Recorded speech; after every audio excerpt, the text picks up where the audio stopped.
We've got three fantastic speakers here today.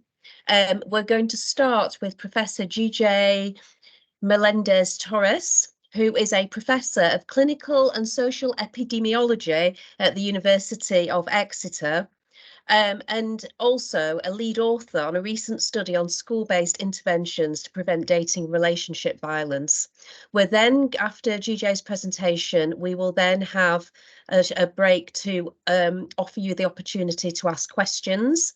If you've got any questions as well, just drop them in the chat, or you can also put your hand up at the end, whichever is your preference. We'll try and cover all of them. We then have Matilda Jubb, Director of Jubb Lawrence, Director of Split Banana, which is a company which provides innovative relationship and sex education programs to young people in schools and youth clubs. Again, after Matilda has done her presentation, there'll be opportunity for questions either in the chat or if you put your hand up. And finally, we have Alex Summers from Everyone's Invited. Alex is head of facilitation there. And Everyone's Invited, for those who don't know, is an online platform for survivors of rape culture to share their stories anonymously. And they also provide training and support in schools. So really looking forward to all of the presentations. Again, there'll be time to ask questions at the end as well. We are recording the session, and anybody who attends today, we will be sending you out the recording and also the 3 sets of slides, so you will get those. And we will be uploading all of them onto our website. So if you've got any colleagues or you want to direct them to the website when we get them up there, you'll be able to do that as well. So without further ado, I'm going to pass over to GJ, who is going to start with his presentation. Thanks, GJ. Okay, this is the fun part where we really hope and pray that the technology works. So if you just give me a moment. Oh, technology, does it work? 1 second.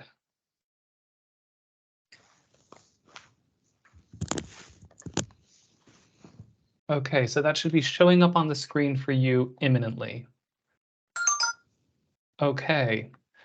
So thanks very much for having me. So my name is GJ Melendez-Torres. I'm Professor of Clinical and Social Epidemiology at the University of Exeter.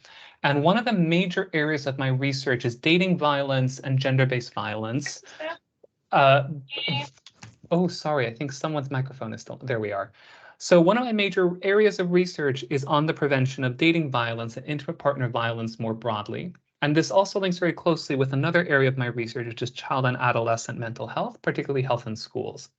So I'm here to talk to you a little bit about the Stop DRV GBV project, which is in fact an acronym, but it primarily was a large-scale systematic review and analysis of the interventions that are available to us that are based in schools for the prevention of dating and relationship violence and of gender-based violence as well. So in the course of this review, there were a few things that we sought to do. The first thing that we wanted to do was figure out how much and how well do these interventions work for dating violence and for gender-based violence. One of the things that we were very clear on coming into this review was that the idea that these are distinct but highly related constructs that share common origins in the oppressions of patriarchy and also that relate to gender as well.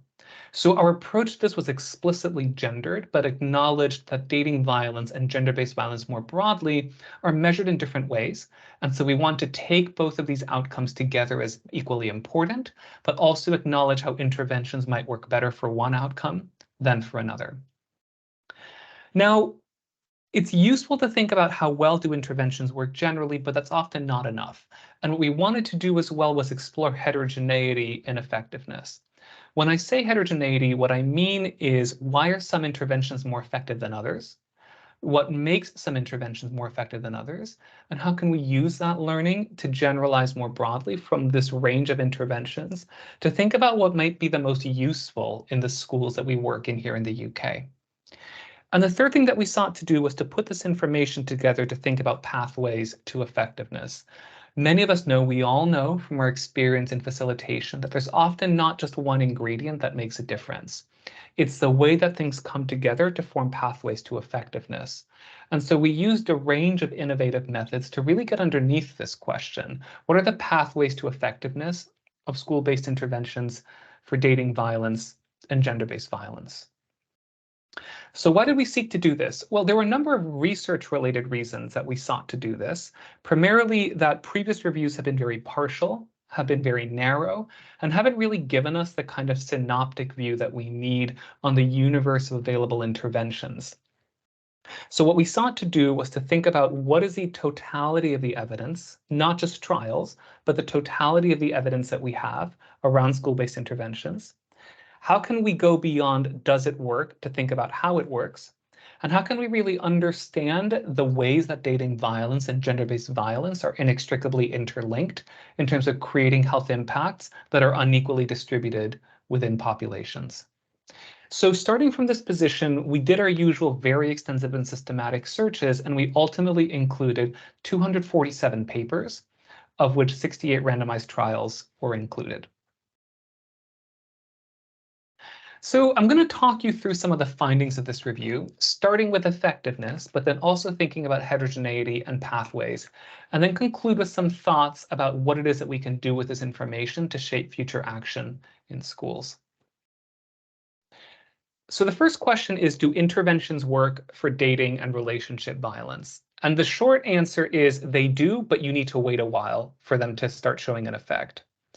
What we showed, and this was surprising to us, what we showed was that interventions started really getting going in terms of generating impacts more than a year after they were implemented. This is important for two reasons. Number one, what we tend to see in the prevention literature is that interventions have short-term effects that then dissipate. That's not what we saw here. What we saw was that there was a considerable need for effects to mature over more than one school year, and that we started to see impacts at the level of schools 1, 2, or 3 years after interventions were implemented. Importantly, these impacts were symmetrical for both victimization and perpetration outcomes. This is important because it suggests that interventions can in fact impact both outcomes relatedly. And this is also important because it suggests that focusing just on victimization or just on perpetration means that we're leaving a lot on the table here. Acting jointly on both outcomes can really generate meaningful public health impacts, and we saw this in risk reductions of 18 to 22% on average across interventions. From a public health point of view, that is a gigantic effect. So there is a real promise in the ability of school-based interventions to really go the distance in terms of impacting dating violence across both victimization and perpetration outcomes, but you need to be patient. And you need to really commit to implementing programs over a longer time span than normal to really ensure that we're bedding in that effect. So of note as well is that interventions were more effective for victimization in samples that had higher percentages of girl children. This is important as well because it really reinforces the ways that dating violence is a gendered phenomenon.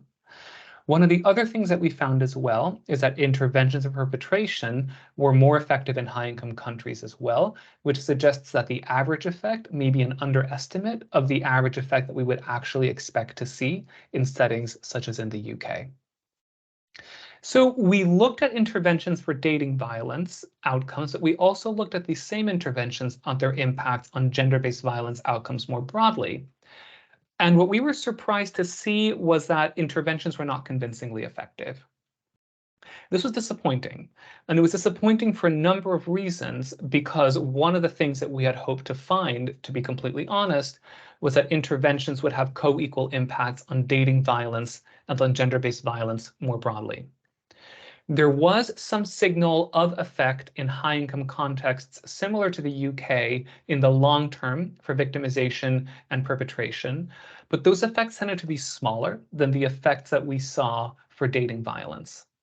Now, there is some hope here, again, because that exploratory analysis did suggest that high-income country effects might be larger, but it was still a disappointment that we didn't see that same consistent and compelling pattern of long-term effects that we saw for dating violence. So in sum, the evidence is probably stronger for a greater and longer lasting effect for dating violence than it is for gender-based violence, but there is still some indication that we could have a long-term impact on gender-based violence with school-based interventions.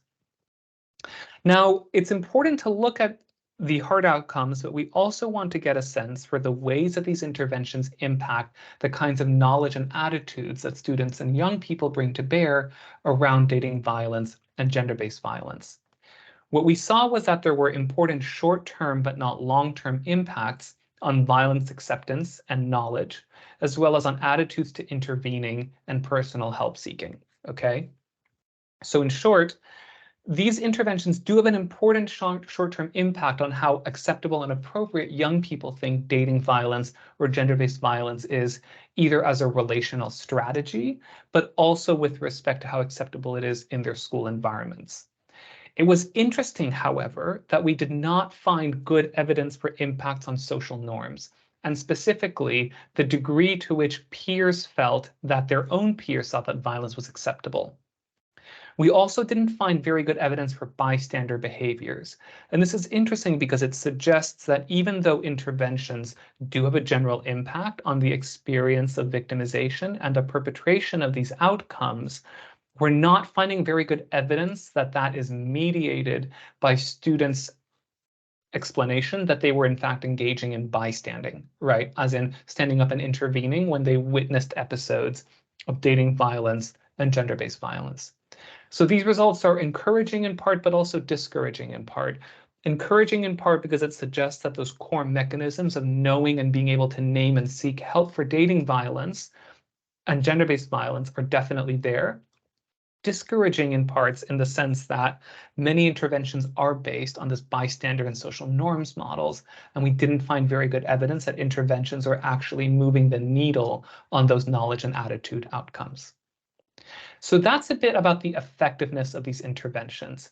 What we then wanted to explore was heterogeneity in effectiveness. Again, when I talk about heterogeneity and effectiveness, what I mean specifically is why are some interventions more effective than others?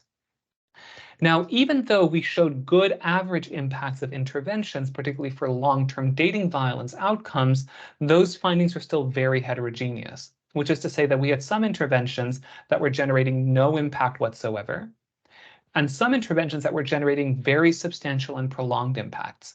So the next question for us, and where we really think the policy practice implications come from, is asking the why. Why is that? So what accounts for the substantial heterogeneity in victimization and perpetration effects? The short answer is not much. We had a very hard time picking apart why that is based on the research evidence that we had available to us. As I said, we did find that interventions tended to be more effective in high-income country contexts. And we also found that interventions tended to be more effective at reducing dating violence and gender-based violence victimization in samples with higher proportions of girl children. However, individual intervention components didn't really do much to explain heterogeneity in effectiveness. So we then looked at this a different way. We thought, what if we classify interventions based on how hard and complicated they are to deliver in schools? In the course of the stakeholder engagement that we took in doing this work, one of the themes that came up over and over was that teachers and school leaders wanted to get a very clear sense as to how jazzy this intervention needed to be to really move the needle. And so working together with teachers and school leaders, we developed a categorization for interventions that focus on single component, curriculum, multi-component, which is broad but not necessarily trying to target school norms, and multi-level, so-called whole school strategies that involve school environments and structural aspects, things like school policies and school cultural norms. So having kind of failed at the first hurdle, we then thought, okay, maybe the point isn't individual intervention components. Maybe we need to look at intervention types. And so, as I said, we worked with teachers and school leaders to develop this intervention topology and then try to use that to explain intervention heterogeneity. In short, didn't get anywhere either. Now, we were initially disheartened by this finding, but then we took this back to our teachers and school leaders and looked at this another way, which is what we found was that particularly for dating violence, it is more important to do something very good and to a very high standard than to do something very complicated. This is an important message because it suggests that one of the challenges in delivering these very complicated multi-level whole school programs can be that we deliver things that are very poor, that have a poor fit, and that don't really meet schools where they are in terms of their ability to address dating violence and gender-based violence. I just want to be very clear with you that what we are not saying is that this is an excuse to do something quick, cheap, and cheerful. What we are saying is that this is an important reminder that doing something brief but with intentionality, thus to deliver to a very high standard, is more likely to generate an enduring impact than doing something large, complicated, and that schools are just not ready to implement with the intentionality that it requires. So we then looked at this evidence a different way, which is instead of looking at differences between groups or differences between types or differences in interventions by intervention components, we then looked at the evidence from the bottom up. And what we asked ourselves is, okay, instead of starting with differences between interventions, what if we separated interventions by how effective they are and then compared the most effective and the least effective interventions? So instead of starting by looking at what predicts effectiveness, we looked at how do we separate most effective and least effective and then work our way back from there. That ultimately ended up being a more fruitful course of action, and I think generated some very interesting and complementary learnings on how we can deliver effective school-based programming for dating violence and gender-based violence. We used a method that is called qualitative comparative analysis, and the jargon behind that isn't as important as it is to understand that we were able to look at how different aspects of interventions came together to form pathways to effectiveness. Now, I want to start by talking about victimization, because there's an important nuance here that I'll bear out on the next slide. But in short, what we found was that the interventions that are effective for victimization are also the ones that are effective for perpetration. Okay? I know that sounds fairly obvious to you, but it also leaves open an important question, which is what if interventions didn't measure perpetration? What are the other ways that they could meaningfully impact victimization? And what we found was that interventions that were effective for victimization without considering perpetration were those that were highly effective at including gender transformative and gender related components in what the work was that they were delivering. Okay, so for example, we had a subclass of interventions that were delivered to schools, but that didn't measure perpetration as an outcome. Those interventions still generated meaningful impacts on victimization when they included gender-specific and gender-transformative programming that specifically acknowledged the gendered basis of dating violence and gender-based violence. So again, this does, however, still leave open that question, which is fine. If an important pathway to reduced victimization is reduced perpetration, what are the pathways to reduced perpetration? What we found was that interventions that were effective for perpetration were single component. So again, this idea that if we do something very specific into a very high standard, that can be good, included interpersonal components and included a high level of guided practice of skills, which is to say that these interventions meaningfully sought to transform the ways that students relate to each other, proceeding from a basis of respect and belonging, as opposed to a basis of disrespect. Okay. Now, another important nuance here is that an additional aspect of interventions that made them effective for gender-based violence was including social structural components. What I mean by this specifically is that interventions that were effective for gender-based violence also included that school transformative component that really sought to transform the ways that gender norms and hegemonic patriarchy influence school behaviors and school cultures as well. So in short, to be effective for victimization, you need to include gender-sensitive programming or be effective at perpetration. To be effective at perpetration, you need to do something and do it well, focus on transforming the ways that students relate to each other, and also for gender-based violence, include social structural components that change the ways that school contexts are safe for girl children. So it took us about 23 months to get to this point, and I know that many of you just want to get to the final point, which is what do I do with all of this? Our headline messages from this were as follows. The first is that it may be less important to do something complicated than to do something well. Doing something really tricky and Byzantine didn't really do much for schools. Doing something very targeted, very specific, and to a very high standard with intentionality over a period of time was more likely to generate meaningful impacts. Related to this, it's important for schools to assess their capacity to implement. One of the reasons why we found that single component interventions had this surprising evidence of effectiveness was because of the ease of implementation and perhaps a more universal fit with school needs and capacities. Thinking more broadly across our work, an important distinction that surfaced for us in the course of looking at this was thinking about the important difference in interventions between destabilizing harmful practices or establishing pro-social behaviors. So an important distinction between reducing and, to use a colloquialism, clamping down on violent behaviors, and instead substituting those for pro-social behaviors and more positive ways of relating to each other. We also found that this was often closely related to schools' capacity to implement. In some schools, it might be a first-order immediate priority to ensure the basic safety of all students, particularly students who are girl children or are identify as a sexual or gender minority as well. So what we found was that it was important to distinguish very clearly between schools' need to ensure basic safety and their ability to go beyond that to also establish pro-social behaviors. So I just want to take a moment to acknowledge the broad and diverse team of investigators that led this work and to thank you all very much for your time. I look forward to your questions. Thank you so much, GJ. That was really interesting, fascinating. Are there any questions from the audience today? You may put questions in the chat, or you can put your hand up. And Erica, you've put your hand up, so you go first. Hi, I was just wondering what interventions were looked into, if it's possible to elaborate, just to get an idea. If I don't know if it's okay to mention, but just to put it into perspective.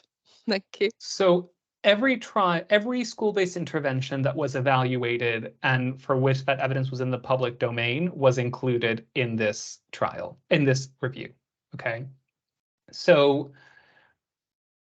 in the specific analyses I presented, we included the 68 randomized trials that we were able to identify, including a range of trials that only exist in the gray literature, so that haven't been formally published, but that we know were undertaken.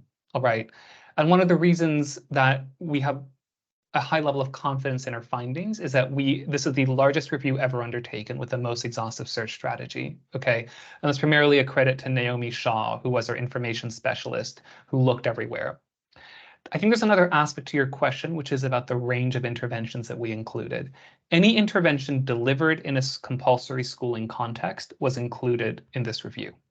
So that includes single component technological interventions all the way through to complex multi-level school change strategies such as Green Dot. As long as they captured an outcome relating to dating violence or gender-based violence, we included them in our analysis. Could I just ask additional question with regards to that? So would that also have included current, interventions, for example, linked to the RSC curriculum or? Yes. So we were able to identify and include a range of early stage evaluations of innovative programming happening around the UK. For example, work relating to mentors in violence prevention, which I know is a very popular model. So we were able to include evidence from those as well. And that was primarily due to, I think, the real commitment of our stakeholders in undertaking this review. Great, thank you. Thanks, Erica. Have we got any other questions? People are still coming in. I was going to ask a question, GJ, about, you mentioned a couple of times about high income countries, and just curious if you could expand on that a little bit and talk about, there's clearly you found differences between the impact on high income countries and none, and what some of those differences might be, and some of the countries that the evaluations covered. So I think what I would say is that, okay, so we specifically took a global perspective in this review, and there were two reasons for that. One of the reasons for that is that I think approaching this from a place of humility, I think we were aware that there was a lot of potential for South-North learning on gender transformative approaches in this work. So we wanted to really make sure that we were picking up on that learning, those nuggets of learning, where those were available in the Global South, okay? However, in a number of our effectiveness analyses, we also compared high-income contexts, generally the Global North, from countries in the global south, just to check for any sensitivity and effects. The work I presented was part of a much broader program of work that also included linked analyses of implementation and equity as well. And so we were also attendant to those issues there as well. But like I said, we learned a lot from looking at the literature from the global south, but we were also attendant to the places where that perhaps might not generalize as well. Thank you. Thank you. Any other questions before we move on to our next speaker? Again, if for those who've just recently joined, if you want to put a question in the chat or raise your hand, either's absolutely fine. Okay, thanks, GJ. We will maybe some more questions for you later on as people percolate the information, but in between we shall move on to Matilda. Matilda, if you want to share your slides. Yes, I will do that now. Thank you. That was so interesting. I found that totally fascinating. So definitely going to have a look at that research in some more detail after this. Okay, so if I go, what are you able to see right now? Is it the full screen orange? Yeah, it's the full screen. Thanks, Matilda. So it looks good. Brilliant. Brilliant. Yes. So hi everyone. My pronouns are she, her, and I'm the co-founder of Split Banana. So we are a social enterprise that designs and delivers inclusive relationship, sex, and health education, or RSHE for short. And as of 2019, RSHE has been mandatory in all UK secondary schools. And then RE, or relationships education, has been mandatory in all primary schools. So I'm really thrilled to be part of this Learning Café today on relationships and dating violence prevention. So what I'm going to focus on is a bit more on RSHE itself, why it's important, why we do it, and how it helps to achieve the mission of preventing relationships and dating violence, and enables all young people to have better relationships with their minds, their bodies, and each other. So it would be great if everyone could get themselves something to write with and on. If you've got like a notepad or a pen next to you, that's brilliant, because I am going to get you to do a little bit of reflection in a bit, but digitally is fine as well if you would prefer. So if I move us on to the next slide, I want to set a respectful space for my talk and Q&A today. We start every Split Banana session with setting a respectful space, whether it's with young people and adults. And I think in relation to this topic as well, it can be a really helpful way for young people to understand how to respect one another within spaces and within relationships as well. So the guidelines encourage people to be respectful, empathetic, and curious, whilst ensuring they know we will not tolerate discrimination. And the reason we call it a respectful space as opposed to a safe space is because we cannot promise young people a completely safe space all of the time. So, you know, we can't control when offensive or hurtful things might be said by another person, but we can control how we then react to them and support them around that. So I'm just going to go through the guidelines for you now. First of all, we recognize that we're all bringing different beliefs and experiences to these topics. So rather than trying to get everyone to think the same, today's an opportunity to practice being open to new ideas and others' experiences and noticing how they make us feel. Secondly, we like to approach questions with curiosity and kindness. I really believe that there is always a reason that someone asks a question. So I get asked a lot of questions by young people in our people might call these questions silly, but actually I think there is usually a genuine curiosity or confusion behind that question. So that means that all questions are welcome. And in our in-person workshops with young people, we always provide anonymous ways to ask questions too, because that's where the kind of real burning questions come through. Number 3, we might feel awkward or laugh at points, and that's okay. Giggles are fine, but we don't laugh at each other. We really want to practice having honest conversations without feeling judged, rather than shaming people for trying.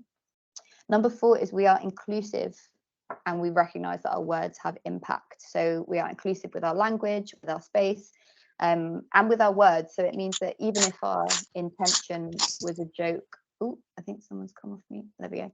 Even if our intention was a kind of joke or banter, we really need to consider the harm that someone else might feel. And discriminatory language is not tolerated in the space, and we're not going to be debating the validity of someone's experience or existence. Number 5 is we respect each other's privacy and boundaries. You never have to share anything personal, answer a personal question, or reveal something about another person. And number 6, we step up and we make space. So this means sharing our ideas with others, giving the activities a good go, and I'm going to get you to do a reflection in just a moment. But also we make space by listening to others and allowing them to have their turn. So if there's anything else that would help people to feel respected in this space, you can add it to the chat. But what I want us to start off by doing is a little bit of reflection. So we are all coming from different places when it comes to our knowledge and learning around relationships and sex. And I really want you to consider in this reflection, where did you learn about sex and relationships? And I want you to draw a pie chart which shows where these places were. So, for example, if you learned about sex and relationships through the internet or through books or through family or through school, etc. So draw a pie chart which represents those places.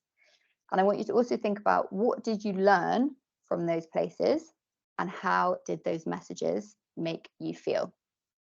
So, for example, if I had a pie chart, I would maybe be reflecting on how I learned about relationships from magazines, a lot about kind of body shame potentially. So I want you to kind of critically reflect on those places, those messages, and how they made you feel. So I usually have music for this, but because we're on give you a few minutes to individually reflect and create your pie chart. We won't be sharing this, but I think it's really important to start with some of this reflection so we can understand where we're all coming from with this. So I'll just give you a few minutes to do this quietly, and then we'll come back together.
Okay, I know that was super quick and you probably didn't quite finish your pie chart, but hopefully you got a bit of a sense of some of these topics and some of the learning that you received around them, or potentially didn't. A lot of people probably didn't receive or kind of have access to educational spaces to learn about these topics from.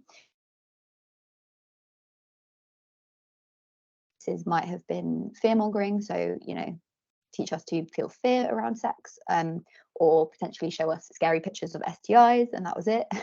And potentially they could have been heteronormative as well, meaning that heterosexual cisgender relationships were presented as the kind of normal or default relationship, whereas obviously there's heaps of ways and different ways to be in relationships, and that's fine. So I think it's important that as kind of educators, as people who work with young people, it's important to reflect on potential fears and discomforts that people have surrounding RSHE, because it helps us to dig into the shame and stigma that people might carry, especially related to identities and experiences that have been marginalized by our education and society. Because we want to ensure that we aren't passing harmful messages on to young people. Instead, we want to be passing on an open, unembarrassable, and really respectful attitude around these topics, which is going to keep young people safe and happy. So hopefully you found that a useful kind of reflection exercise. I really encourage you to finish it off afterwards if you didn't get a chance to. So this is exactly what we're aiming to do at Split Banana, have this kind of open, non-judgmental, unembarrassable attitude. So we deliver RSHE that is inclusive and relevant. By inclusive, we mean representative of all people and their identities. And by relevant, we mean learning about things which actually relate to what young people are experiencing and exposed to. So that involves kind of asking them and responding to their feedback as well. So we deliver our mission firstly by running workshops with young people. We do this in schools, youth clubs, and other spaces on a full range of topics, and our sessions are all age appropriate and follow the RSE government guidelines. We also consult with schools and community organisations on their RSE provision to work out where the gaps are and how to improve it. And we also train educators to feel more confident and capable to have conversations on these topics. And we offer kind of combination of this support through whole school RSHE packages, because as was covered in the last talk, it's so important to have a whole school approach to these topics, because that is where we're really going to see the kind of culture shift and change. So I'm going to just tell you a little bit about why we exist. Because you're all here, I'm sure you already have a good understanding of the importance of tackling RSHE topics with young people, but I'll share other stakeholders, whether these be colleagues, senior management, parents or caregivers of young people, or funders, etc. So we exist because bad RSHE still exists, even though it's mandatory now, or sometimes it hardly exists at all. So this was the case when my co-founder Anna and I worked in schools 5 years ago, alongside a total lack of RSHE in our school settings that we were working in. We were also witnessing harmful behaviour across the schools, so seeing things like anti-LGBTQIA+ language in classrooms, kind of concerning conversations about consent between young people and sixth formers, and also the fallout of things like sexting and revenge porn. And we were seeing this within friendships and romantic relationships as well. So this catalyzed us to reflect on the lack of RSHE in our own lives and the lack of spaces to process the things that we'd experienced growing up. So things like body shame, being catcalled on the street, pressured into sexting, experiencing unwanted touching, being in and supporting friends in abusive relationships. The list does go on. And this is quite a standard example of how a lack of quality RSHE can impact a young person. And as a white, middle-class, non-disabled, cisgender woman, this list does not include systemic racism, classism, anti-LGBTQIA+ discrimination, or ableism that affects many others' lives. So this was our experience and the experience of a lot of the people who, we collected stories from when we first set up Split Banana. But what does this actually look like on a wider scale? So on a societal level, we can see that there are a lot of connected issues. So, 70% of young people not feeling prepared for their first sexual experience, and trans folk experiencing regular hate crimes, and 2/3 of young men feeling pressured to display hypermasculine behavior, which is exacerbated recently by misogynistic influences online, which I'm going to talk a bit about later. So we believe that so much of this can be prevented with quality, comprehensive relationship, sex, and health education. And on the positive side of why we exist, and I really recommend this report, 3 Decades of Research, as well as the UNESCO report into sexuality education, because they show the kind of long-term positive effects of quality RSHE. Things like, lowered homophobic bullying, greater recognition of gender identity, and dating and intimate violence prevention, alongside much more. So within RSH, tangible examples of how unhealthy behaviors actually show up within intimate relationships.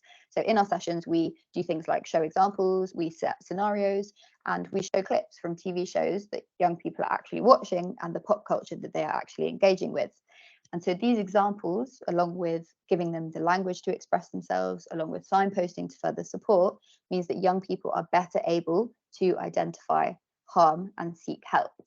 And it's not only the evidence that shows RSHE is a really positive thing. We are hearing stories every week, testimonials, case studies every week through our workshops with young people. They're really craving spaces where they're able to talk openly about topics which are affecting them on a daily basis. It keeps them safe, comprehensive RSHE, but it also means that they're more likely to have experiences filled with respect and joy. So that was a bit about why we exist, and hopefully that's helped to kind of signpost you to further things as well if you're interested in learning more. But it's also important that we understand some of the current issues within RSHE at the moment so that we can better tailor support to young people in all its forms. So some of the things that we're noticing at the moment are, or kind of have done in the last 5 years, sexual harassment in schools. So statistics showing that 1/3 of girls don't feel safe from sexual harassment in schools, and also feel that it's been normalized.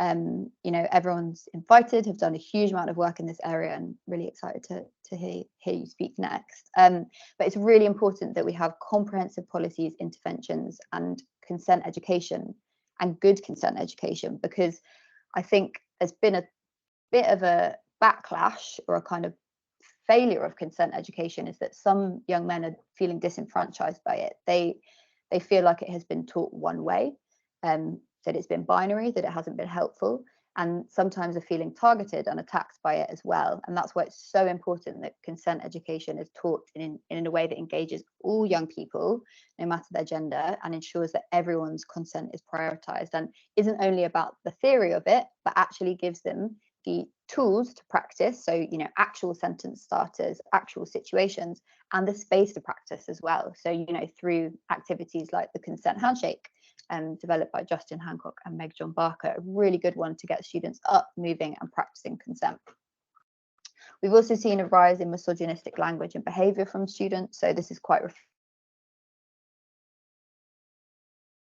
reflective of masculinity in crisis and toxic masculinity, but with limited, you know, alternatives to that. There's also a rising popularity, like I said, of misogynistic influencers who appeal through wealth and control to young men who are feeling disenfranchised by society. So I feel like those are things that we're really noticing at the moment.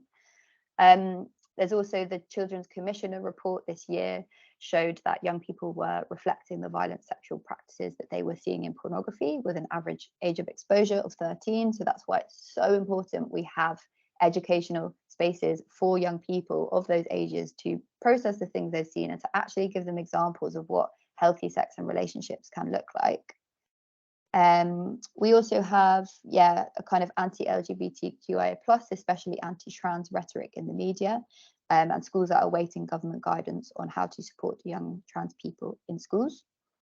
We also have teachers who don't feel comfortable delivering RSHE. They feel like, you know, they haven't had the support and resources, and they often haven't had positive learning spaces themselves, and they might hold trauma around certain topics.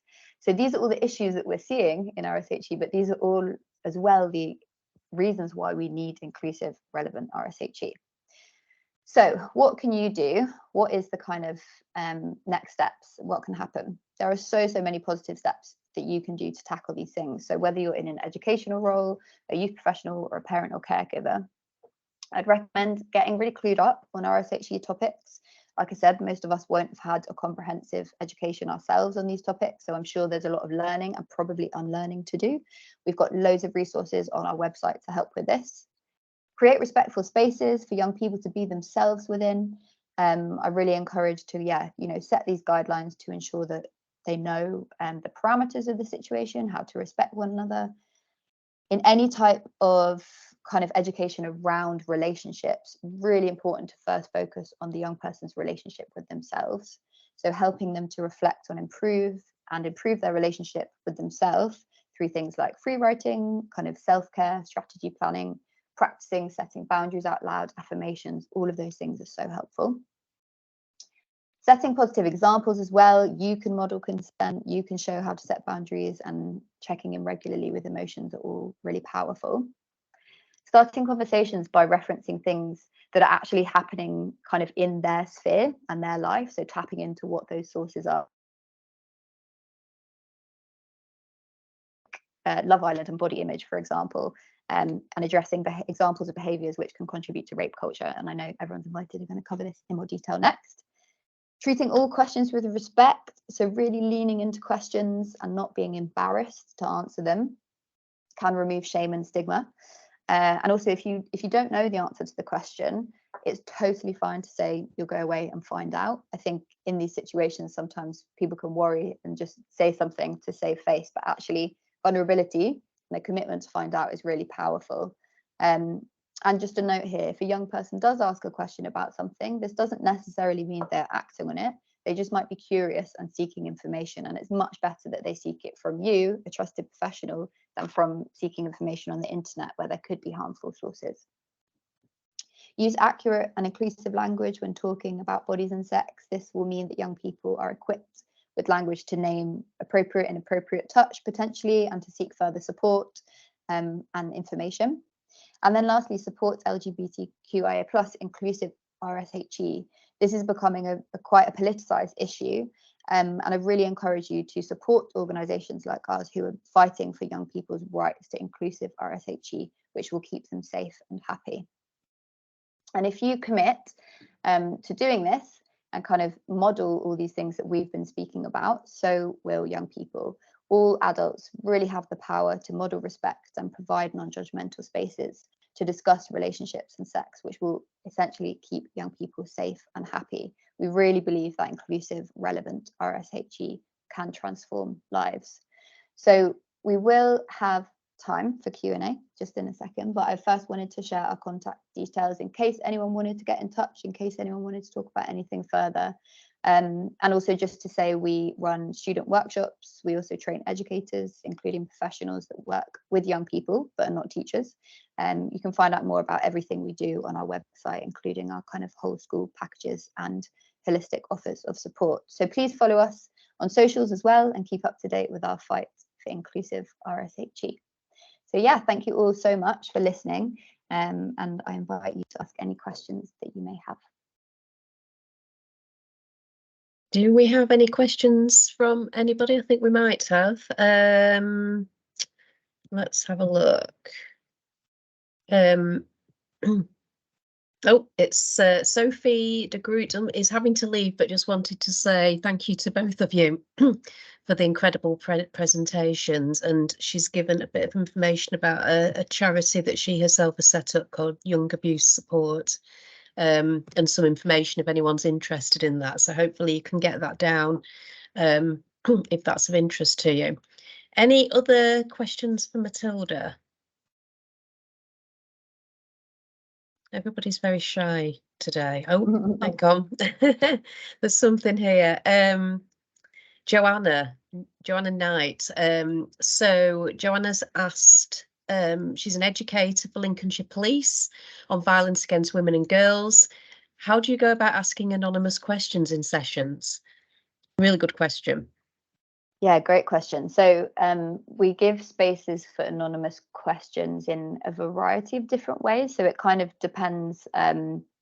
Sometimes beforehand, we might circulate a kind of online form or survey and ask young people to submit their questions to it. And then it helps us to kind of figure out which ones are coming up a lot and things that we might need to kind of address and tackle within our sessions. But also just in like a really simple way, at the end of our sessions, we give every young person a piece of paper or a post-it, and they have to write something down. So it's not as obvious as giving everyone a piece of paper and only 3 people give it back in with the question. It's like everyone has to write something down, whether it's a question, whether it's a piece of feedback, whether it's what they have for breakfast, which some people take very literally, and we get a lot of I had Rice Krispies, but it also just means that they know that they're not going to be picked out as asking that question, and we do get a lot of the same questions come up, which show that there is real gaps, kind of shared gaps in knowledge there.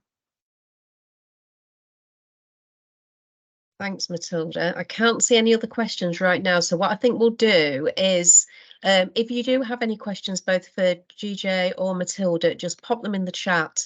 I'm now going to introduce Alex, who's going to do her presentation. And then we'll also have opportunity to ask Alex questions as well. And then we'll wrap up at the end with any final thoughts, comments that you might have got. Alex, over to you. Thanks, Matilda. Okay. Hi, thank you, Gail. Thanks to both of you for those really incredible, really fascinating presentations. It's definitely going to be difficult to follow both of those, but hopefully I can keep everyone's attention, and hopefully you'll find mine interesting as well. I'm just going to share my screen, so let's hope technology continues to work for us. Let me know if you're able to see the slide there. Yeah, that looks great. Thanks, Alex. Okay, brilliant. So hi everyone, my name is Alex. I am the head of facilitation at Everyone's Invited. I'm going to focus on today, firstly speaking about, you know, who our organisation is, what work Everyone's Invited has been doing. And then I'm going to focus on kind of speaking from my own experiences. As I said before, I'm the head of facilitation. So my kind of 9-to-5 everyday job is working in schools, working in colleges, doing sessions with young people, speaking about topics related to violence, to sexual violence and to rape culture as well. So just kind of thinking about the things that I've been learning with the kind of beliefs and attitudes that I've been noticing around a lot of young people, and also just share with you the kind of education that we are giving these young people as well, which I hope that you find interesting. So just before I get into any of that, what I think is really important is just to kind of preface some boundaries for this session. So these topics can be quite difficult to speak about, especially when we're talking about issues related to sexual violence and rape culture. So I'm just reminding everyone that this is a space for communication, acceptance and conversation. So just encouraging understanding and empathy. Secondly, as well, if you need to leave or if you just want to mute me, that's absolutely fine. I won't be offended.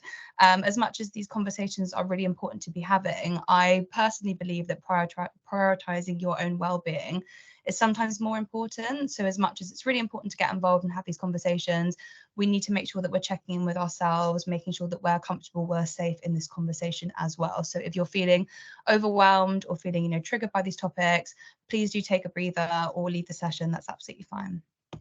Okay, so to introduce what Everyone's Invited is and to talk about kind of my own story as well, in case anyone hasn't heard of us before, we are a charity and an online community. We sparked quite a viral and prolific online movement back in the summer of 2021, and we're currently offering our education program in schools, colleges and universities all across Europe at the moment. To go all the way back, we were set up by a woman called Soma Sara in the summer of 2020. Soma set up a online space, a website where individuals, survivors, victims could come and share their testimonies, their stories of sexual violence, of just everyday experiences of rape culture and sexism and misogyny. We have over 50,000 submissions of sexual violence. These are from individuals of all genders, all ages, all backgrounds, and we have almost 100,000 people in our online community. We kind of went viral on social media as we were using our Instagram story to post a lot of these testimonies. So we sparked quite a big conversation on social media. This was during the time of lockdown as well. So really thinking about the power of technology during this time where we were all just kind of in our own rooms, probably sat on our laptops, sat on our phones. So quite an interesting time for online activism. So it was kind of going viral. A lot of these testimonies were being shared. Everyone's Invited was spoken about in the Times, in the Guardian. Someone was interviewed on CNN, which is an American news channel, and the Department of Education prompted Ofsted to do an investigation into schools and colleges in the UK, as a lot of these testimonies that we were receiving were coming from quite young individuals in educational settings, which is obviously quite alarming. So they did the study to kind of investigate what was actually going on in these schools, where was this culture kind of coming from. I'm going to share with you what that report found. So in England and Wales, 90% of girls and 50% of boys say they receive explicit pictures or videos of things they do not want to see. 92% of girls and 74% of boys said sexist name calling happens a lot or sometimes, and 40% of 13 to 15-year-olds said unwanted touching occurred a lot or sometimes. When I give any talk, workshop, or any kind of session with students, I always begin with these statistics, and I ask them the question, which is, do you find this surprising? Do you find how high these statistics are surprising? Quite heartbreakingly, I would say that on average, about 90% of students say they are not surprised by these statistics. Obviously, it's quite an upsetting response, especially when I'm doing these sessions with quite young individuals that are about 12 or 13 years old. I myself, I'm 24 years old, so I like to think that my school's years were not drastically long ago, although some young people definitely call me very old.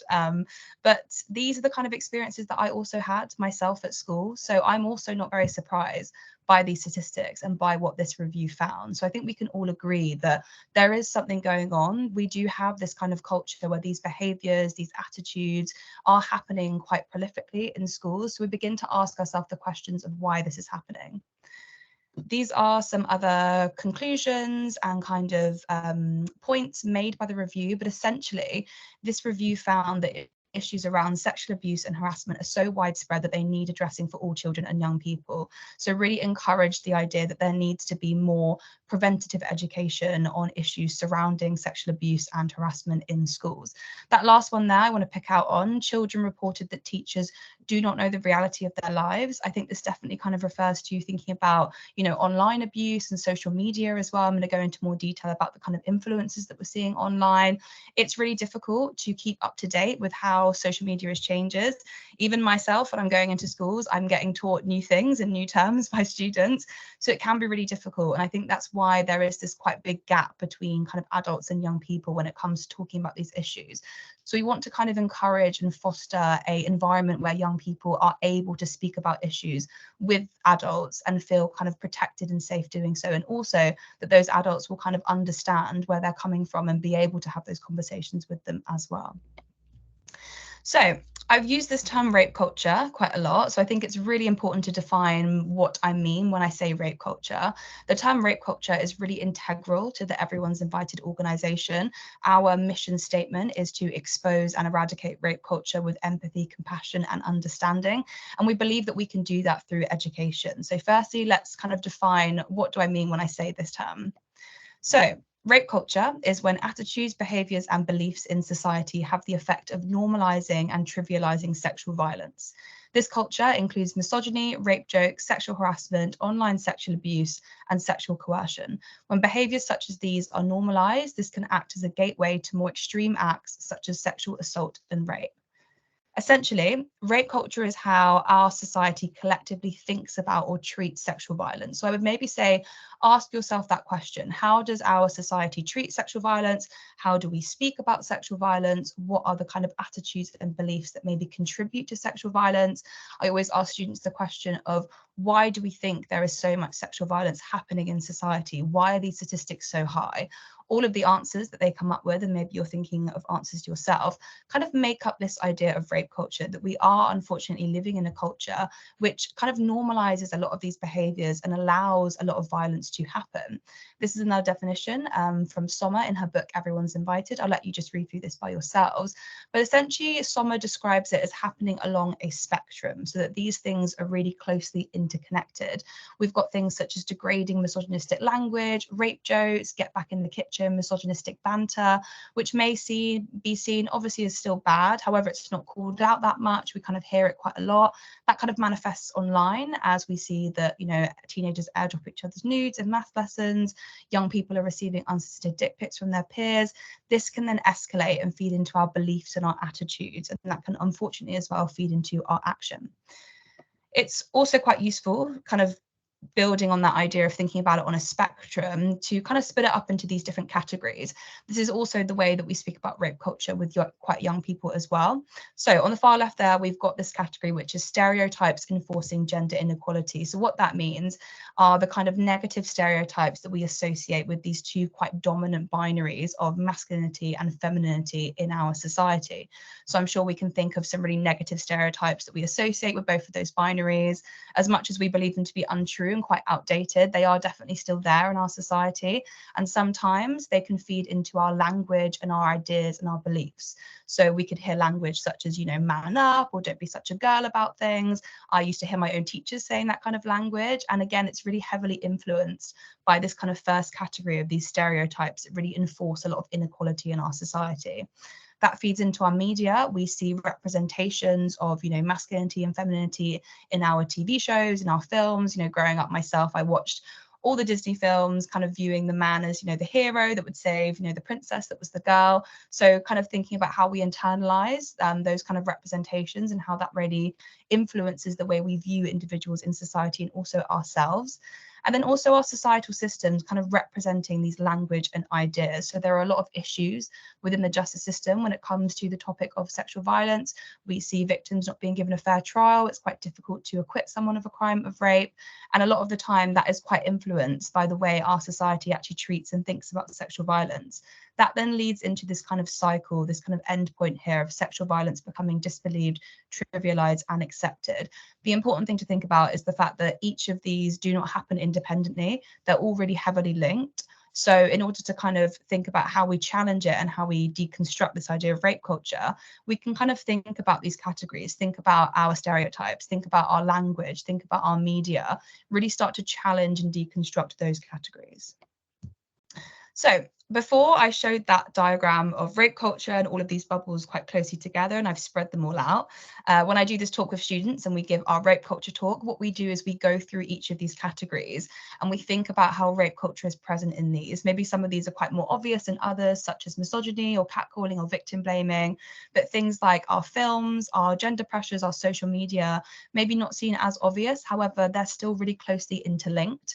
And as I said before, these things can't happen independently. So it's really important to be thinking about how this idea of rape culture is functioning in each of these categories. Another quite useful way to think about rape culture, and those that are familiar with the term might be familiar with the rape culture pyramid.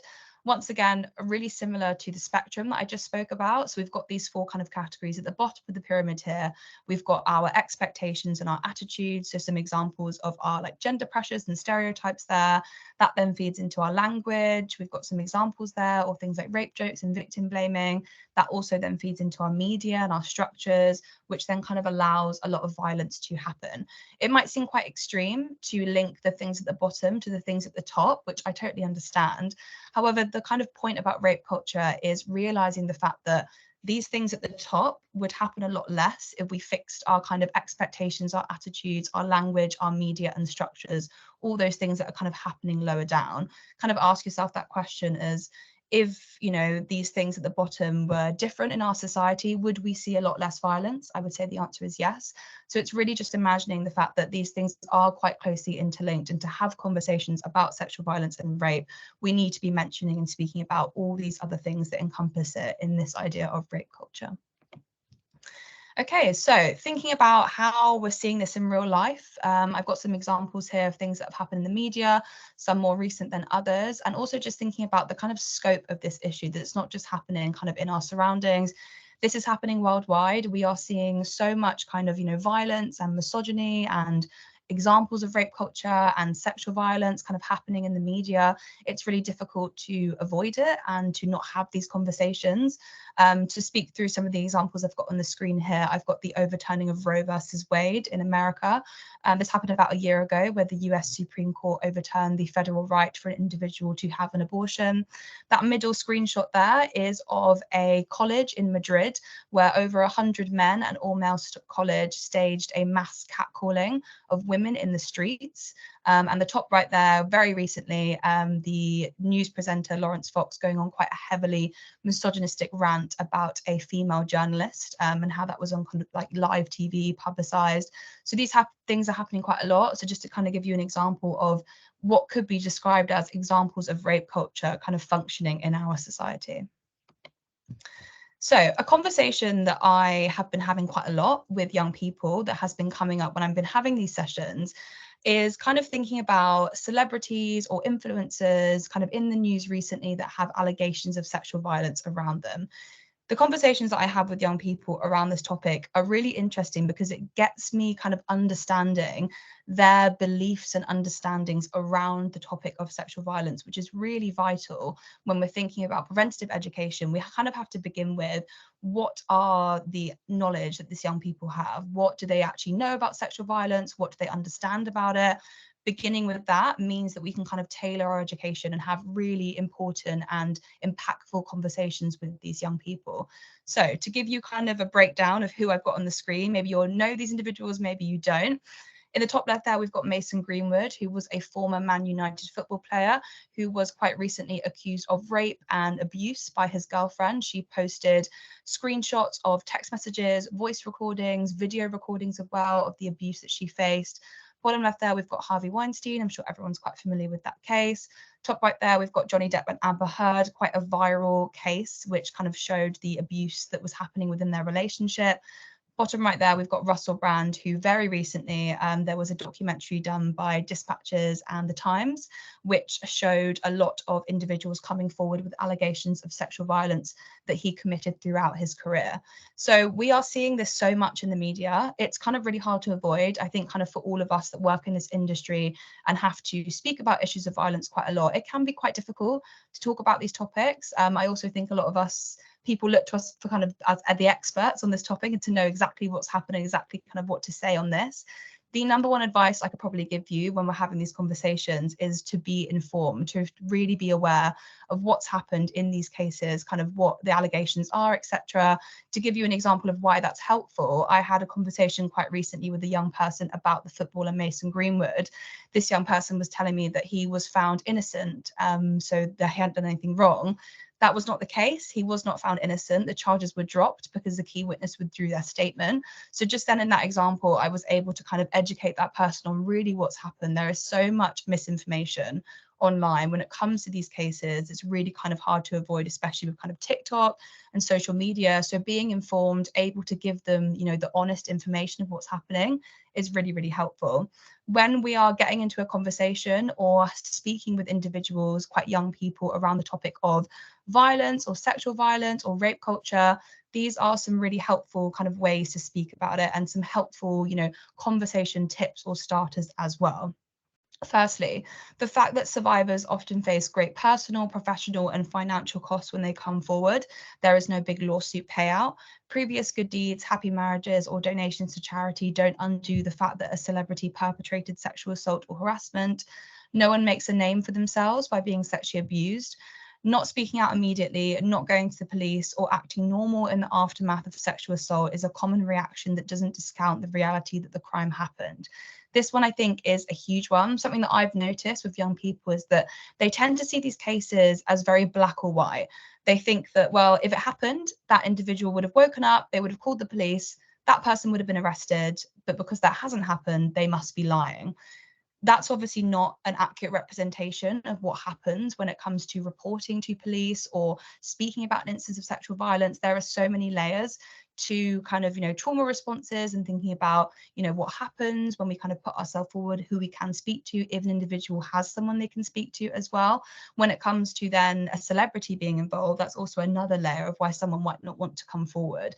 So I think encouraging that empathy and understanding is really, really important with young people because they don't tend to have it. They tend to be thinking about, you know, this celebrity, who is this person? Well, he couldn't have done that because of ABC, but really challenge that and get them to think about, what about the victim? What do we think happens when someone experiences something like this? It's really, really helpful to kind of get them to think about that because they probably wouldn't have already thought about that already. So it's a really useful way to kind of encourage that empathy and understanding. That last one there as well, there is no look shared by people who commit sexual harassment and abuse. They can present as wholesome, moral, and good looking. This kind of feeds into the quite common rape myths that we have in our society. So rape myths means myths or kind of misunderstandings around sexual violence. One being this idea of what perpetrators look like, that it's kind of, you know, a stranger down a dark alleyway, when in reality, that's not really the case. 5 and 6 rapes against women are committed by someone that they know. So just kind of giving them a good understanding of what this actually looks like in society. What does sexual violence really look like? What are the statistics? Also just being quite logical with it. giving them statistics, giving them facts, giving them the history of kind of, you know, this issue in society is really, really helpful when we're having these conversations with young people. Some other quite helpful things of what we can do to kind of address this issue. I've got 3 points here that I'm going to talk through. So firstly, avoiding phrases like toxic masculinity and instead building a new picture of society and masculinity. Something that I notice quite a lot in my sessions is that quite a lot of young individuals, specifically young boys, are really struggling in society, kind of not knowing where they fit in, not knowing which role models or which individuals to listen to or to look up to as well. I think after movements such as Me Too and Everyone's Invited as well, which were extremely important and incredible movements, this idea of masculinity was quite heavily criticized, quite heavily questioned, which, you know, was a good thing to happen. However, there wasn't really an alternative. We didn't really then have that conversation of what is positive masculinity, what is healthy masculinity. Those are the kind of conversations that I like to have with young people. How do we want to think about the people that we want to be, how we want to treat other people, how we want to treat ourselves? So really encouraging positive masculinity and just positive conversations around, you know, rape culture and how we can actually eradicate it, not focusing so much on how we contribute to it, even though that's important, but thinking about that next step. What can we do? How can we build a new picture of society? Engaging young people in these conversations, don't be scared of them. It is really difficult. I mean, this is my day-to-day job of having these conversations. I have days where I get really nervous and I find it really difficult, so completely understand. However, young people want to speak about this issue. It is, you know, they are inundated with it on TikTok and things like that, of these kind of misogynistic influencers, or reading all of these articles about all of these celebrities. So it's really important that we provide them with an educational setting where we can have these conversations with them and answer those questions to them and answer their questions as well, just to make sure they're getting it from a good source and not kind of finding it online, because as I mentioned before, there is a lot of misinformation out there. Lastly as well, platforming change makers and men challenging a lot of negative ideas around relationships. It is really important that we kind of be those role models ourselves as well, and kind of show young people, you know, what a upstanding member of society is, how to have those healthy relationships. But it's also really important to platform those other role models. I'm going to share at the end some role models and some influencers that we think have been doing some really brilliant work. So it's really challenging the kind of influences that they're seeing maybe on their feed on TikTok, thinking about, you know, what are some other individuals out there that are really challenging this idea of rape culture and really putting out, you know, good and positive videos about this topic. Now, those 3 things are quite abstract maybe and quite difficult to do on a daily basis. They're things that I'm sure we're all kind of working towards and doing quite a small way. So I'm going to share with you a more kind of like useful, I would say, process, which is this acronym taking 5. So I take 5 whenever I am engaging in a conversation with a young person around, you know, rape culture or sexual violence or kind of anything related to that topic. So I'm going to talk you through this process now. Firstly, F, focus on what they are saying. If you misquote or misunderstand it, back to them. This can be used to trip you up. So when we're having these conversations, especially from my own experience, when it comes to talking about kind of influencers or celebrities, young people really do know everything there is to know when it comes to these influencers. So it's really, really useful to have that education, have that knowledge, and not to be in a situation where you're being asked questions where you don't know the answer to. It is really easy. There's amazing documentaries, you know, on the BBC about Andrew Tate. There's a 2-part documentary, which is really informative, goes through kind of his whole history and things like that. Watch the Russell Brand documentary, read up on all of these cases. As much as it's difficult to kind of read and consume that media, it's really, really helpful when we're kind of having these conversations. Secondly, inhale, take a beat. I've learned this from kind of watching a lot of true crime documentaries and things like that. So take a beat before you answer or talk to them about the comment or joke they just made. When we go straight into having a conversation about this, it's very easy for our emotions to take over. Just take a breather, just to remind you of that kind of boundary I set in the beginning of kind of encouraging empathy and understanding, thinking about that young person's experiences. How have they arrived at this opinion? Why are they saying these things to me? Why do they believe these things? When we ask ourselves those questions first, I think we can arrive at a much better answer when we're talking to that young person. verify, ask them where they heard that idea. This is a really, really helpful one. To give you an example of quite recently, I got into a conversation with a young person about the gender pay gap. They were giving me statistics that I knew were definitely wrong. So I just asked them, I said, where did you get that statistic from? You know, I'm just wondering. And they said, oh, I saw it on a TikTok video. And I was like, okay, could you possibly show me the TikTok video just so I can, because I'm interested. So they got up their phone, they showed me the video, and obviously the video had no kind of citations or anything. And I said, okay, can you click on the person that has made this video? And they clicked on the account, and I said, do you know this person at all? And they said, no. And I said, okay, question. Do we think that someone could make a TikTok video, post anything, and that's how TikTok kind of works, and you can actually do that? And they were like, yeah. And I was like, okay, so maybe when we see these statistics or, you know, people making statements, ask yourself that question of, you know, where are they getting this information from? That young person just kind of walked off, maybe a little bit annoyed at me. But I like to think that the next time they engage in a conversation with someone, maybe they would think twice before using that statistic, because they would be thinking critically about that information. And that last one there, E, explaining and empathize. So just explaining why that comment or joke could be offensive or how it might make other people in the room feel. So really encouraging young people to empathize, to have that understanding, to have kind of victim-centered focus, which is quite, you know, different to the kind of victim blaming narratives that we have in society. So it's really important that we're challenging young people, getting them to empathize, getting them to really think about and understand, you know, these issues and who is affected by them as well. So I'm going to end on some challenges, some individuals that we've been kind of platforming quite recently. We've got our CEO there, Somasara. Jordan Stevens used to be in a band called Rizzle Kicks. He now is a solo artist, but he's also a bit of an activist online. He makes a lot of really good, really informative TikTok videos speaking about this new vision of masculinity, about what it is to be a man in society, about the kind of people that we should be. Ian Wright has been quite vocal about speaking about mental health, and also quite vocal in the support of, you know, women having access to all the same things that male footballers have as well. Gina Martin, another activist who helped pass the upskirting bill. Jack Harlow is an American male rapper. He donates to a lot of domestic violence charities, and he also has a song called Gang Gang Gang. In the song, really interestingly, he kind of speaks about why is it that men kind of excuse, you know, behaviors. He talks about a specific example that happened in his friendship group, and he speaks about kind of what happened and how it was treated, etc. It's a really interesting song, really interesting lyrics. So there are individuals out there that are really starting to challenge and change this narrative, which is obviously always really brilliant. So have a look at these people. I'll, you know, share these slides. I think they will be shared with you. So have a look at them up on Instagram or just, you know, on Google. Speak about them with young people. Ask them as well if they know of any like other challenges that are quite similar.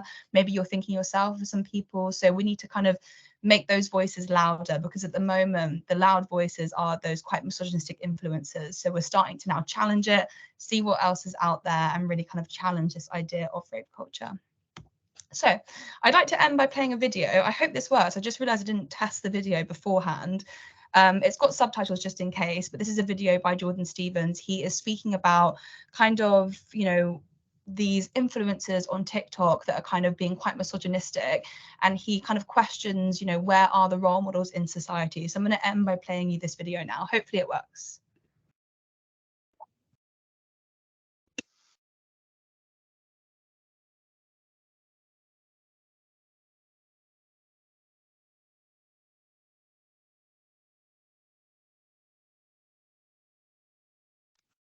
I don't know about anyone else, Alex. I haven't got any sound on that. Has anyone else? Oh, do you not? Is there no sound? Okay, well, we'll circulate kind of the slides, and I'll let you watch this yourself, or you can kind of go on his TikTok video. But he's kind of talking about being kind of the real role models in society, and how we can kind of be those role models, teach young people, you know, the people they should be and how to treat other people and things like that. So I would definitely check him out. He's got some really, really great content which can kind of be used in the classroom setting, or just, you know, showing young people as well. So it kind of really starts that conversation.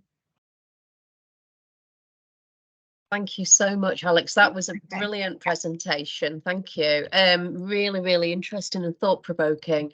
Any questions from people? Put them in the chat or raise your hand. Anything? I've got a question. Well, I've got lots of questions actually, but first of all, I wanted to ask both of you, Matilda and Alex, with the sessions that you do in schools and youth clubs, do you, I mean, I'm assuming you do some feedback from young people. Do you go back at any future points to the schools and see what sort of difference the session has made, if they noticed any difference? Just be really curious to know if you've had feedback in that way. Matilda, do you want to start? Yeah, sure.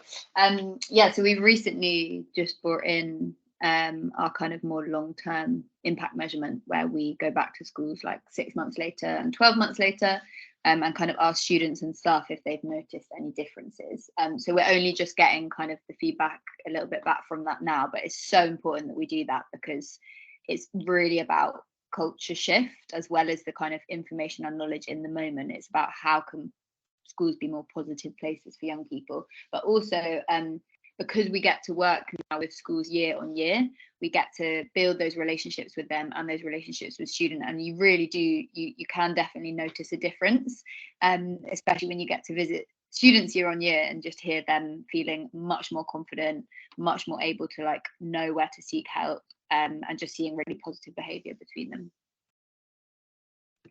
Yeah, and kind of similar, just going off the back, feedback is really, really important. It's something that we collect after every session. Something that Everyone's Invited does is that we work very closely with the schools in the sense of equipping the schools and staff members to kind of deal with these issues. So once we do a talk or we do a workshop, we'll kind of receive that feedback, we'll share everything with the school, we'll kind of give them, you know, ideas of things they could do in form time, etc. We kind of create posters with the students and things like that. So our kind of idea on it is really helping the school, because as mentioned beforehand, I think a lot of teachers and staff members are really struggling to kind of teach RSE and kind of have these conversations. So the most important thing for us is making sure that teachers can have those conversations. So by offering them that feedback and showing them, you know, this is the feedback we got, we can kind of highlight the issues that are happening within that school and then work with the school kind of alongside to think how can we address them for those young people. Thanks both, really interesting. We're getting a couple of comments in the chat. Some people are having to go, saying thank you for the sessions. That's the trouble of having a session just before 5 o'clock. But we do have a question, I think it's for you, Alex, from Carlotta. How would you engage with young people who seem to develop a positive approach towards these topics when discussed in school settings, but then go back home and are given different types of examples by their families? Brilliant question. Yeah, that's an amazing question. Thank you, Carlotta, and one that I am still, you know, kind of thinking about a lot myself when I do this work. I think that, you know, as much as we can give, you know, kids and young people a lot of education, we can't kind of make sure that they're getting this positive education in all aspects. Something that we do offer, that we do quite a lot, are parent talks. So we speak to parents with parents of students with the kind of schools that we go to. We find that parents are really interested, and when we say that we're kind of doing a talk on rape culture, we get the school saying that, like, actually a lot of parents want to come and learn about this as well. So we kind of actually give them the same education, and those sessions are so rewarding because I meet people from kind of, you know, all different backgrounds. We have a really amazing conversation. So it's something that we're kind of working towards, is actually by educating, you know, adults and staff members and parents as well as children. So that's something that we're kind of doing to kind of help this issue. But yeah, it is difficult to kind of think about, you know, what young people are exposed to, what are they experiencing. But I think getting a positive education in some aspects is definitely better than having a positive education in no aspects. So I hope that answered the question. It looks like it did, Alex, from Carlotta's response there. Brilliant. And how, I don't think it was on your slides, Alex, I know it was on Matilda's, how, if anyone's interested in getting in touch again, have you got contact details you could put in the chat? Yeah, I will put in our head of education, Ellie, her email.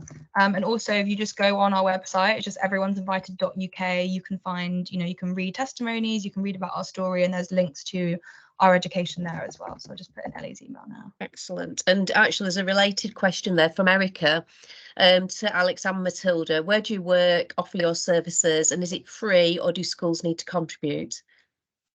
Matilda, do you want to go first? Yeah, sure. We work across England, So yeah, mainly kind of London and the surrounding area, but I'm also based in Bristol now, so very happy to work around here. And it's schools, yeah, schools do pay for our services. There are sometimes we are able to like subsidize them, or do kind of pro bono work depending on our funding situation. But yeah, that's us. Yeah, my answer is pretty much the same. Yeah, we work kind of all over the UK, or just where anyone will have us basically. And schools do need to pay, but we do offer reduced fees for state schools or schools that have had low ratings by Ofsted, and yeah, are kind of able to work pro bono in some kind of situations as well. And everyone's invited, don't work with primary schools or early years at the moment. Yeah, and we deliver our workshops for students only in secondary schools, but we have done some kind of consultation and curriculum work with primary schools. Brilliant, thank you. So GJ, Matilda, Alex, thank you so much for your presentations. They've been absolutely brilliant. Really, really appreciate it. I think if somebody's got their mic on, would you mind just muting briefly? Thank you. And some real great comments in the chat as well. Do get in touch, anyone on the call, and please feel free to share the slides and presentations when they come around to you as well.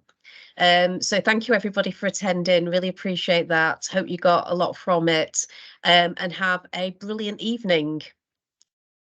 Bye everybody. Thank you so much. Bye everyone. Thank you. Lovely to meet you. Bye.